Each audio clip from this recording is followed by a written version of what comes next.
ধৈর্য কি জানো?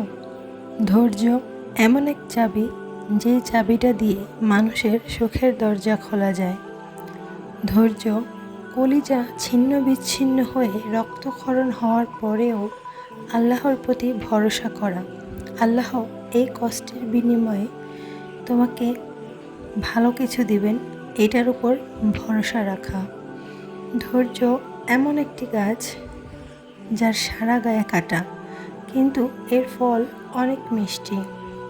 আর ধৈর্য ধরলে তুমি কি পাবে? ধৈর্য ধরলে তুমি কি পাবে জানো? সেই সব কিছু যা তুমি হারিয়েছ। যে ধৈর্য ধরতে জানে, একদিন তার কাছে সব কিছু ফিরে আসে। হারানো সময়, সম্মান, বিশ্বাস আর ভালোবাসাও। তাই ধৈর্য ধরো, শক্ত হও। মনে রেখো, সময় সব সময় এক থাকে না। এই কষ্টের সময়গুলো চলে যাবে।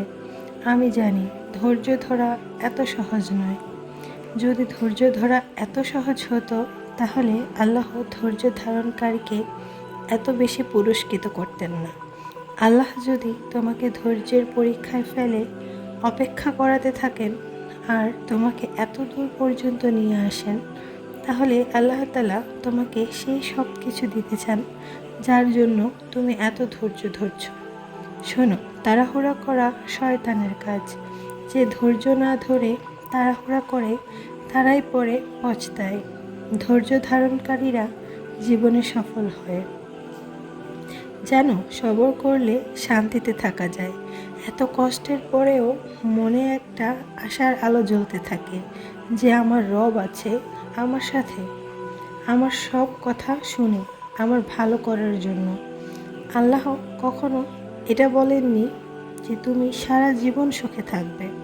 কষ্ট তোমাকে ছুঁতে পারবে না।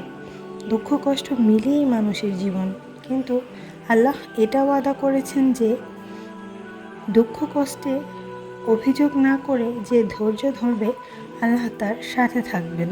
তুমি জানো, এই কষ্ট, এই ধৈর্য তোমার জন্য নিয়ামত। যে কষ্টে তুমি তোমার রবের দিকে ছুটে আসো, আসলে ওটা আল্লাহর পক্ষ থেকে তোমার জন্য নিয়ামত। তুমি এই নিয়ামত নিয়ে আল্লাহর শুকরিয়া আদায় করো।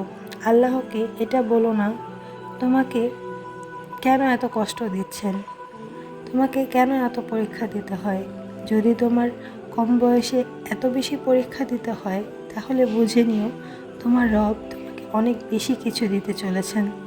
তাই তো এই ধৈর্যের পরীক্ষা দিচ্ছ। তুমি বিশ্বাস করো, সবাই তোমাকে ঠকালেও মহান আল্লাহ তাআলা তোমাকে ঠকাবেন না। আল্লাহ তাআলা তার পরীক্ষা নিয়েছিলেন এবং তিনি সে পরীক্ষার মধ্যে উত্তীর্ণ হয়েছিলেন। নিশ্চয়ই আল্লাহ তাআলা ধৈর্যশীলদের সাথে আছে। আল কোরআন। কখনো কখনো ভালো জায়গায় পৌঁছানোর জন্য খারাপ সময়ের মধ্য দিয়ে যেতে হয়। তাই ভালো জায়গায় পৌঁছাতে ভালো সময়ের অপেক্ষা করো। সঠিক জিনিস সঠিক সময়ে ঠিকই পেয়ে যাবে। অপেক্ষা করো, শেষটা একদিন সুন্দর হবে। ক্লান্ত হৃদয়টা একদিন প্রশান্ত হবে। তুমি যা চেয়েছো তা কবুল হবে। তুমি সবর করো, আল্লাহর হুকুমের অপেক্ষায় থাকো। তুমি তার সামনেই আছো। তোমার এই কান্না করে যাওয়া, মুখ বুঝে সব কষ্ট তার উপর ছেড়ে দেওয়া, সবই তার দৃষ্টির সামনে। তাই তুমি ধৈর্যের রাস্তাটা কখনো ছেড়ো না।